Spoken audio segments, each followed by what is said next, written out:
Let's try to understand the difference between two phrases. इस video में हम दो phrases के difference को समझने की कोशिश करेंगे. And they are in bed and on the bed. In bed कहाँ पे use होता है and on the bed कहाँ पे use होता है. Let's see with examples. Examples के साथ हम इनको समझने की कोशिश करते हैं. On the bed, for example, I say कि I am on the bed. I am on the bed.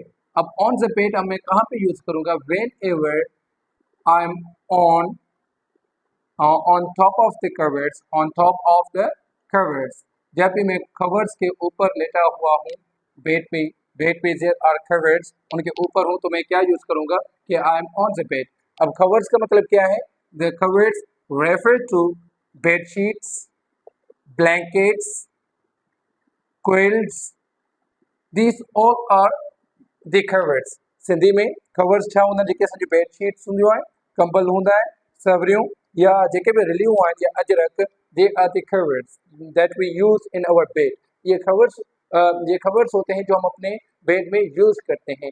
जब भी हम ब्लैंकेट ओढ़ के सो रहे हैं तो मैं क्या यूज करूंगा? I will be saying in bed. I will be saying what? In bed. I am in bed. तो मैं क्या यूज करूंगा? I am in bed.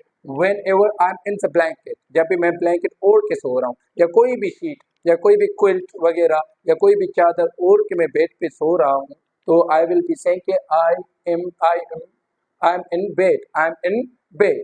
और जब भी मैं उस चादर के ऊपर या ब्लैंकेट के ऊपर मैं ऐसे ही सो रहा हूँ विदाउट एनी कवर, कोई भी मेरे ऊपर कवर नहीं, तो मैं क्या यूज करूँगा? आई am on the bed. I am on the bed. I hope कि आपको समझ आ गया होगा कि ऑन द बेड कहाँ पे यूज होता है एंड इन बेड कहाँ पे यूज होता है. Whenever you are on top of the covers, जब भी आपके ऊपर कोई भी कवर नहीं, कोई भी शीट नहीं, कोई भी ब्लैंकेट नहीं, कोई भी चादर आप ओढ़ के नहीं सो रहे, तो इट मीन्स कि आप क्या यूज करेंगे? I am on the bed use करेंगे.